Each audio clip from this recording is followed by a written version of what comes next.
everyone, welcome back to my channel. Thank you so much for watching. My name is Dr. Ritu Dharma. आज इस video में हम लोग बात करेंगे कि जब बॉडी के अंदर दो सिमिलर डिजीज मिलते हैं तो क्या होता है। हम डिसिमिलर डिजीजेस के बारे में बात कर चुके हैं फ्रॉम 36 ऑफ ऑर्गेनिज्म टू 40 और उसकी 3 पॉसिबिलिटीज भी पढ़ चुके हैं। अगर आपने नहीं देखा है तो please check the playlist of organon of medicine on my channel. और आज हम स्टार्ट करें ऑर्गेनिज्म नंबर 41 से, जो कि बताता है कि जब दो सिमिलर डिजीज बॉडी के अंदर मिलते हैं तो क्या होता है। So I am really working hard. बहुत सारे जो स्टूडेंट्स हैं उनको बहुत अपेक्षाएं हैं कि ज्यादा से ज्यादा ऑर्गेनॉन ऑफ मेडिसिन के ऑर्गेनिज्म्स में कंप्लीट करा दूंगी। सो दे आर रिक्वेस्टिंग मी कि मैं ज्यादा से ज्यादा इवन विदाउट एडिटिंग में वीडियोस डाल दूं सो दैट वो पढ़ सके। And I really appreciate that. मेरी पूरी कोशिश चल रही है कि मैं अपने इतने टफ स्केड्यूल में से भी टाइम निकाल कर आप लोग के लिए वीडियो पोस्ट कर दूं ताकि आप उसे पढ़ सकें। आपके अगर एग्जाम्स आ रहे हैं तो उसमें हेल्पफुल हो। आप मेरे लिए प्लीज छोटा सा काम कीजिएगा कि लाइक कीजिएगा मेरी वीडियोस को, शेयर कीजिएगा अपने फ्रेंड्स के साथ और जरूर सब्सक्राइब कीजिए मेरे चैनल को अगर अभी तक आपने सब्सक्राइब नहीं किया है। तो आज हम बात करते हैं 41st ऑर्गेनिज्म के बारे में। मच मोर फ्रीक्वेंट, ज्यादा से ज्यादा फ्रीक्वेंट, जल्दी जो हो रहा है than the natural diseases associating with. Natural diseases associate या जुड़ने से ज्यादा frequently क्या हो रहा है, या natural diseases एक दूसरे को complicate करें इससे ज्यादा frequently क्या हो रहा है। Morbid complications resulting from the art of ordinary practitioner. एक इंसान के शरीर में natural diseases आकर complicate करें या जुड़ जाए पहले वाली बीमारी के साथ, इससे ज्यादा फ्रीक्वेंटली क्या हो रहा है कि एक नेचुरल डिजीज के साथ ऑर्डिनरी प्रैक्टिशनर्स की जो कला है उससे दिया गया एक नया डिजीज या morbid complications, abnormal complications add on हो जाती हैं आजकल, जो कि ज्यादा फ्रीक्वेंट है। आई होप आपको ये लाइन समझ आई होगी कि जो नेचुरल डिजीजेस में नेचुरल डिजीज ऐड हो रहा है वो तो हो ही रहा है, वो तो होगा ही कभी ना कभी, लेकिन उससे ज्यादा फ्रीक्वेंटली है कि एक नेचुरल डिजीज में ऑर्डिनरी प्रैक्टिशनर अबनॉर्मल कॉम्प्लिकेशंस डाल दिया करते हैं। Which the inappropriate medical treatment, जो कि इनएप्रोप्रिएट मेडिकल ट्रीटमेंट के ब्रैकेट में लिखा है the allopathic method is apt to produce, जो कि करने के लिए पूरा तैयार है, लायक है। With the long continued employment of the unsuitable drug. किसके द्वारा करते हैं? बहुत लंबे समय तक अनसूटेबल ड्रग्स एम्प्लॉय करते जाते हैं, जिसकी वजह से नेचुरल डिजीज के अंदर मॉर्बिड कॉम्प्लिकेशंस ये प्रैक्टिशनर्स ऐड कर रहे हैं। तो डॉक्टर हैनमैन ये कहते हैं टू द नेचुरल डिजीज, अब जो नेचुरल डिजीज बॉडी के अंदर ऑलरेडी है, to the natural disease which it is propose to cure there are then added, जो नेचुरल डिजीज को जिन्हें उनको ठीक करना है उसकी जगह क्या हो रहा है, दे आर देन एडेड, नया ऐड हो रहा है by the constant repetition of the unsuitable medicinal agent, the new often very tedious morbid conditions. किसकी वजह से? कांस्टेंट जो रिपीटेशन कर रहे हैं अनसूटेबल मेडिसिनल एजेंट्स की, नया वाला ऑफन वेरी टीडियस, बहुत स्लो प्रोग्रेसिव, बोरिंग, धीरे चलने वाला, ऑफन वेरी, किस तरह का डिजीज जनरेट हो जाता है, बहुत tedious, morbid conditions, normal conditions which might be anticipated from the peculiar powers of the drugs, जो कि किसकी वजह से आते हैं, उन ड्रग्स की कुछ पिक्यूलियर पावर्स की वजह से। वी नो होम्योपैथी की क्या पिक्यूलियर पावर है, होम्योपैथी बॉडी में जाके कैसे एक्ट करती है, वो हम सब कुछ पहले पढ़ चुके हैं। If you are a regular viewer of my channel and of my videos, आप जानते होंगे। तो यहाँ पर ये काम कौन कर रही है, यहाँ पर ये काम उस ड्रग की पिक्यूलियर प्रिपरेशन कर रही है, पिक्यूलियर पावर कर रही है, जो कि एक नया एक मॉर्बिड कॉम्प्लिकेशन डाल देती है शरीर के अंदर एक नेचुरल डिजीज के साथ, जबकि उसको उस नेचुरल डिजीज को ठीक करना था। दीज ग्रेजुअली कोलिस विद, एक दूसरे के साथ धीरे जुड़ जाती है with and complicate the chronic malady, और जो नेचुरल क्रॉनिक मैलेडी थी, बीमारी थी, उसको कॉम्प्लिकेट कर देती है, which is dissimilar to them, जो कि इससे डिसिमिलर थी।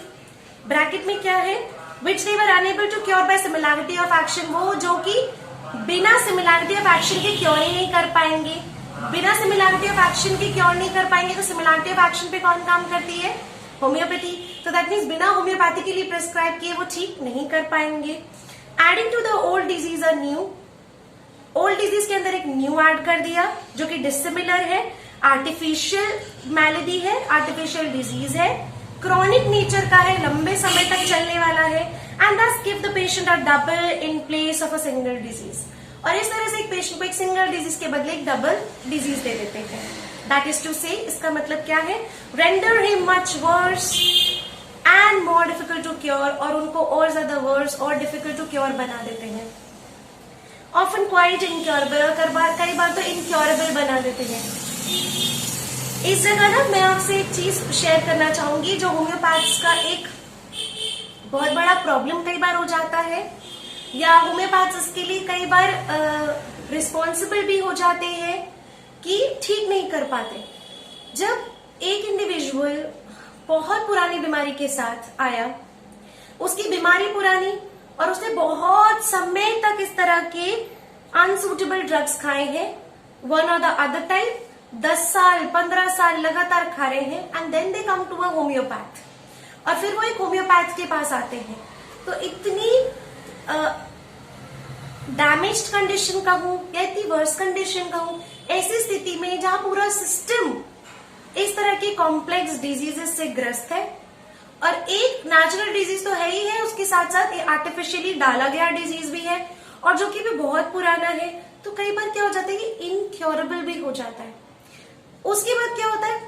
होम्योपैथ के पास आते हैं एंड दे डिमांड कि आप हमें ठीक कीजिए, आप तो बीमारियां जड़ से ठीक करते हैं, एंड फिर पेशेंट भी नहीं रहना है, सब्र भी नहीं कर रहा। तो इतनी पुरानी बीमारी, कम से कम होम्योपैथ के पास टाइम तो होना चाहिए कि उस इतनी पुरानी बीमारी को समय लगाकर फिर ही तो ठीक करेगा ना, स्टेप बाय स्टेप। बट क्या होता है, ये भी डिमांड होती है कि जल्दी से जल्दी ठीक कीजिए, और फिर अगर नहीं होता तो होम्योपैथी तो फिर स्लो काम करती है। So they have multiple views about this. अगर इतनी पुरानी बीमारी जहां पर आपका सिस्टम ही पूरा एग्जॉस्टेड हो चुका है, जहां पर डॉक्टर हैनेमन खुद लिख रहे हैं कि मोर डिफिकल्ट टू क्योर हो जाती है, कई बार तो क्वाइट इनक्योरेबल हो जाती है, ऐसे केसेस को होम्योपैथ को टाइम तो चाहिए ठीक करने के लिए। और कई बार फिर हम बहुत अच्छी मेडिसिन सेलेक्ट करने के बाद भी कई बार हमें अनसक्सेसफुल हो जाते हैं, कई बार हमें फेलियर्स देखने पड़ते हैं।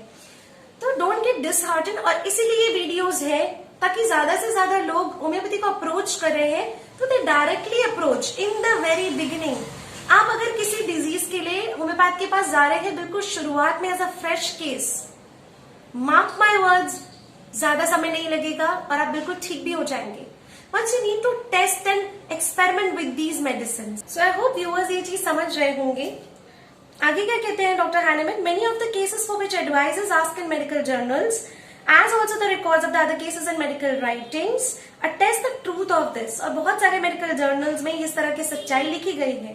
Of the similar character are the frequent cases in which the venereal Chancre's diseases, इसी तरह के सिमिलर तरीके के कैरेक्टर के फ्रीक्वेंट केसेस है जहां पर वेनेरियल शैंकर डिजीज मतलब सिफिलिस कॉम्प्लिकेट कर देता है, स्पेशली सोरा के साथ, या फिर एक dyscrasia of condylomatous gonorrhoea that means sycosis के साथ, is not cured by long continued और frequently repeated treatment with large doses of unsuitable mercurial preparations. और इस तरह के जब कॉम्प्लिकेट हो जाते हैं सिफिलिस सोरा से या सोरा साइकोसिस के साथ, तो बहुत लंबे समय तक रिपीटेड ट्रीटमेंट देने पर अनसूटेबल मर्क्यूरियल प्रिपरेशंस का तो भी वो क्योर नहीं हो पाते, but assumes it place in the organism और अपना एक जगह इंडिविजुअल के अंदर बना लेते हैं। Beside the chronic mercurial affection, उस क्रॉनिक मर्क्यूरियल अफेक्शन के अलावा एक जगह अपनी बना लेते हैं इंडिविजुअल के अंदर, that has been in the mean time gradually develop, जो धीरे धीरे डेवलप होने लगता है, and thus along with it often forms a hideous monsters of complicated disease.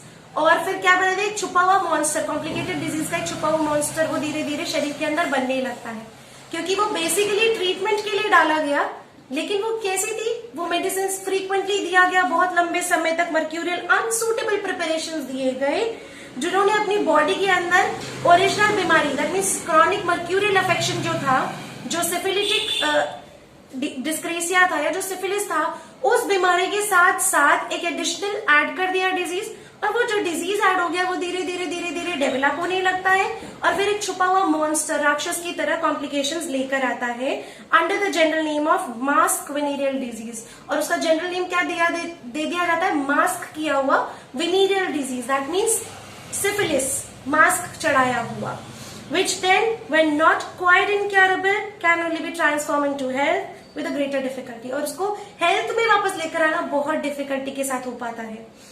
First footnote जो है, जो कि लिखा गया है क्रॉनिक मर्क्यूरियल अफेक्शन के ऊपर, जो 1 है उसका है for mercury beside the morbid symptoms which by virtue of similarity can cure the venereal disease homeopathically. For mercury के लिए मोर्बिड सिम्टम्स के अलावा अगर कहें बाय वर्च्यू ऑफ सिमिलैरिटी से वेनेरियल डिजीज होम्योपैथिकली ठीक किए जा सकते हैं। Has among its effect many others unlike those of syphilis which if it be employed in large doses causes new maladies and commit great ravages in the body। तो ये कह रहे हैं फॉर मर्करी के लिए बिसाइड द मोर्बिड सिम्टम्स, जो morbid symptoms है उसके अलावा अगर आप सिमिलैरिटी मैच करके होम्योपैथिकली मेडिसिन देते हैं तो उसको वेनेरियल डिजीज को क्योर किया जा सकता है और उसके जो सिम्टम्स है सिफिलिस जैसे होने चाहिए। लेकिन अगर आप लार्ज डोजेस दे रहे हैं अनसूटेबल ड्रग्स की तो they can cause new maladies, वो नई नई बीमारियां क्रिएट कर देता है and commit great ravages in the body, और बहुत नुकसान क्रिएट करता है बॉडी के अंदर, स्पेशली जब वो कॉम्प्लिकेट हो जाता है सोरा के साथ या फिर बहुत ज्यादा फ्रीक्वेंटली इस तरह के केसेस जब देखे जाते हैं when it get complicated with psora और when it get complicated with sycosis, तो ये ट्रीट करना और डिफिकल्ट हो जाता है। So homeopathically with the similarity can be treated only. And I really hope you enjoyed this video. If you like this aphorism, please do give a big fat thumbs up and subscribe to my channel. And I need a lot of likes from you guys. Thank you. Stay tuned. Take care. Bye-bye.